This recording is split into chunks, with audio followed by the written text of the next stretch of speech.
身为一个全台走透透、深入体验在地客庄文化的背包客，今天我来到龙潭的三坑聚落，这里曾是大汉溪航运一个重要的中继站。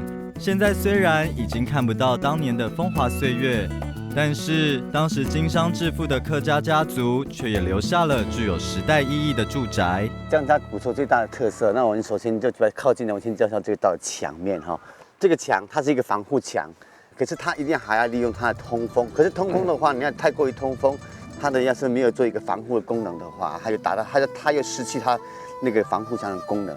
所以它这个窗户的这个气窗，它做的很有巧思哈。它做的是一个重叠性的哈。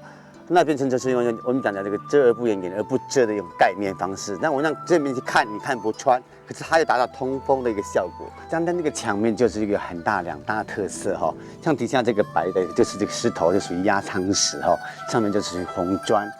古厝的基础角，大部分都是用一些原石头的一个砌成的。对，有些都是溪边捡的。对，很少我看到是用这种，就是说运货船的压舱石来做这个地基。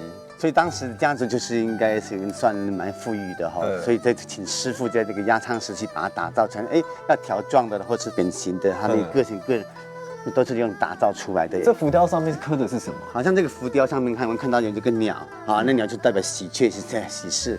那个花嘛，花就是敷那个牡丹，代表富贵。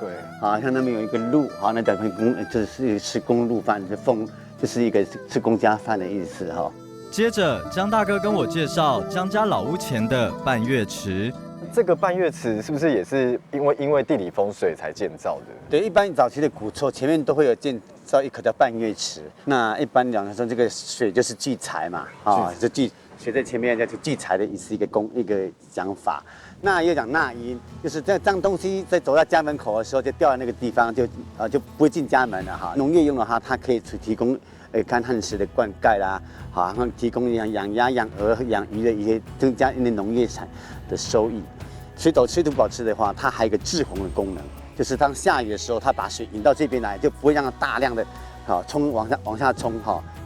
曾经依水而富的江家老屋，如今虽然风光不再，但是祖屋要傍水才能兴的观念，却是代代相传在子孙的生活中。